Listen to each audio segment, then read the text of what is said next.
Kirby Smart made a statement in the most recent spring practice press conference this past Tuesday about Georgia's schedule in 2025 that I don't think is very bold. I actually agree with what he had to say, talking about how it's probably the best ever. I'll get the exact quote, but calling Georgia's 2025 schedule probably the best ever home-wise, right? 2024. Well, a few months ago when all of this came out, the immediate reaction was, whoa, Georgia's schedule is loaded with big-time opponents.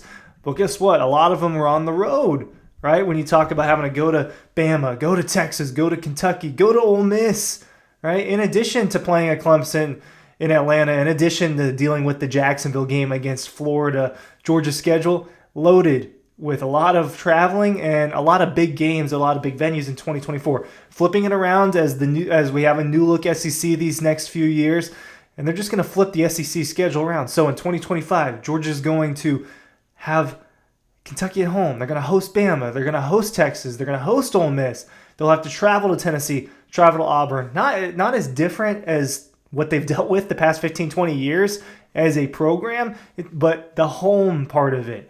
Having big names, like having Ole Miss this past season, that was a big-time home game for Georgia. They're going to have it again.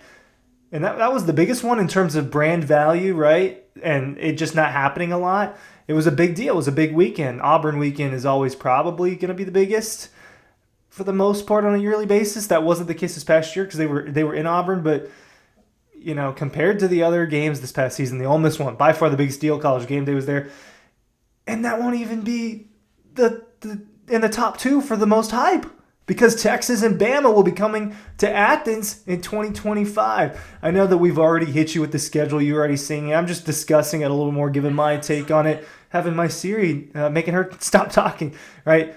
Kirby, obviously, there was a lot talked about. Trevor Etienne was one of the big topics this week, but the schedule was brought up as well. And he said, me personally, we've got one of the toughest road schedules in the country, talking about this year. I'd like to see it flipped where we have to get the opportunity to have our fan base probably the best home schedule in Georgia history. He starts to go on about the parts that he doesn't understand and kind of talking more about the intricacies of the SEC scheduling. But the Dogs, right? Well, they'll have to go through a road gauntlet in 2024, but in 2025, for the fans, for the city of Athens, these are the things that it's affecting a lot, right? Georgia's going to play the schedule it's going to play.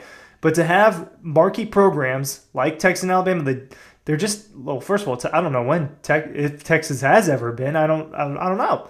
But it's been a long time since Alabama, 2015, right? Marquee program. So it'll be a whole decade that Georgia will host a program that they've been battling it out at the top of college football with over the last 8 years.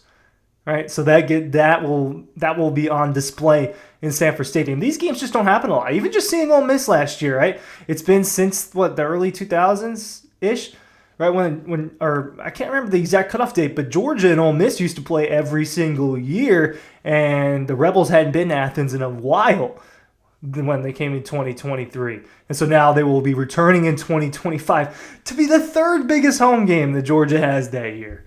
I mean, that's the crazy part about it because like Alabama and Texas, it will depend a little bit on what goes on this year as to which one will be bigger. I'm going to lean towards Alabama being a little bit bigger, but Texas's brand is growing even more so, right? Already one of the biggest brands, and it adds even more and more when you add the flair of them being in the SEC. It's big. I had a hard time finding a schedule that was better than the 2025 one. As far as the fun, the atmospheres it would bring, I went through all of the schedules that Georgia had in the 2000s. Didn't really look past that because, we're just starting to get to a point where pre-2000 was a while ago. We're talking about a quarter century now. We're all getting older. But I don't know. There are years where there was one huge game or there were two huge games, and I've got a few of them pulled up that I'll discuss. Some of them that, I was in attendance for, and none of it's going to compare to what Athens is going to see in 2025. Ryan Curley from Dawg Post here. Hey, full disclosure, I don't know how long I'll be working for Dawg Post, right? And we're obviously in discussions of what it would look like if I'm here for this 2024 season. And then now I see this 2025. I was like, man, when do I stop doing this? That's my personal just kind of joke about that. But talking about that 2025 schedule, make sure you're checking out our newsletter. Pushing out content. It's spring football, All right, G-Day's coming up soon. Make sure you're locked in with what's going on with Georgia football. It's free. Email address. Just give it to us with that link in the description down below, and we will do our best to inform you of everything Georgia football every single day without you having to do any of the work. All right, you want that buzz on your phone? Oh, man, look what just happened with Georgia. Be the first to tell your friends about it. The Dawg Post newsletter will help you do that. This is what... So I've been looking. I went as far back to 1983, really looking at schedules where I don't remember these games. I understand them. I know the history. I would like to think I know a good bit about Georgia's football history. But when you look at that 1983 schedule, that's one that I've had people tell me about. I was about to give a name shout out, but someone was talking about that 1983 game and against UCLA, how big of a deal it was of UCLA there, how I believe it was a very rainy day, right? And a lot of white T-shirts are going on. It was that type of day there, and that's kind of why I was laughing, because that's the joke. But that UCLA game was a big deal, and I realized that maybe you didn't understand what I was talking about right there. In 1983, I think about 2022. Right, that number 1 Tennessee team coming into Athens and playing in what the biggest game ever, right? Between two top 3 teams, a team that was ranked number 1 in the AP poll, a team that was ranked number 1 in the college football playoff. Everyone started to have Tennessee as number 1 all of a sudden when Georgia had been number 1 throughout the entire year, and then Ohio State flirted with it a little bit right before that. They clashed, Georgia crushes them, right? But it was Tennessee's a team that they play a lot. It wasn't, that's an expectation on Georgia's schedule. So there wasn't another really, really marquee game like that at home, right? Especially when Georgia plays these neutral sites like the Clemson game in 2021, the Clemson game this coming season, the Oregon game. Those don't really count as far as the home slate. I looked at 2014, right? You had that top 16 fun matchup against Clemson to start the year, but top 10 against Auburn, top 16 against Georgia Tech. That's a solid year. Nothing crazy, right? That for the most part, it's not crazy when you go through Georgia's football schedule history. And obviously, they play really good teams because they're in the SEC, but there aren't, and because of the way scheduling was with the divisions too, you don't get Georgia playing like an Alabama and LSU in the same season. Those are the things that are going to be able to happen now with different rules. I looked at 2013 when they hosted a top 10 LSU. But other than that, what was the second best home game was against South Carolina, top 10. So they had 2 top 10 matchups. And look, Texas and Alabama and Georgia might not all 3 be top 10 teams. Who knows? I would suspect that they are all top programs. And then the only other, and this is one that I went to, and actually this was my freshman year of college at Georgia, 2019. Notre Dame, big deal, big game.